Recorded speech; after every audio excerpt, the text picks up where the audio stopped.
제주 후구 연구센터가 올해 말 문을 닫으면 그동안 쌓아온 연구 성과와 산업화 기반이 흔들릴 수 있다는 우려가 커지고 있습니다. 제주 후구를 경쟁력 있는 산업으로 키우기 위해 체계적인 지원이 필요하다는 목소리가 힘을 얻고 있습니다. 신익환 기자의 보도입니다. 일본을 대표하는 소고기 브랜드 와규. 일본은 1950년대부터 재래 후구의 명품화를 목표로 장기 프로젝트를 추진했습니다. 가축 개량 증식법을 제정해 중앙정부와 지방정부가 필요한 정책을 책임지고 시행하도록 했고 예산 지원도 아끼지 않았습니다.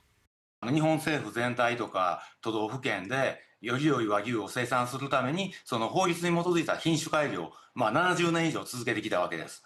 でもう一つは加えて国や県研究機関が一丸となって取り組むっていうことが大事だと思います。 제주 고유 품종이자 천연 기념물인 제주 후구 역시 지난 10년 동안 대량 증식 기술 개발과 산업화 연구를 거치며 사육 기반을 크게 넓혔습니다.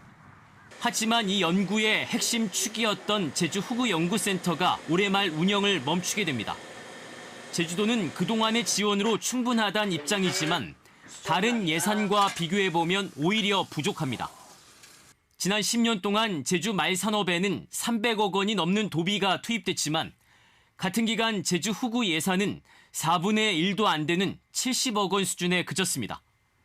전문가들은 제주 후구를 지역 대표 축산 브랜드로 키우기 위해 지속적이고 체계적인 지원이 필요하다고 강조합니다. 한우도 이렇게 고급육으로 자리 잡는데 40년이 걸렸고 많은 돈, 그런 자금이 투자가 됐는데 이제 지원을 해야지만이 지속적으로 균일한 고급육의 제주 후구들을 만들 수 있는 체계가 제주 후구가 토종 품종을 넘어 미래 산업으로 성장하기 위해선 안정적인 연구 기반과 정책적 관심이 무엇보다 필요합니다. KBS 뉴스 신익환입니다.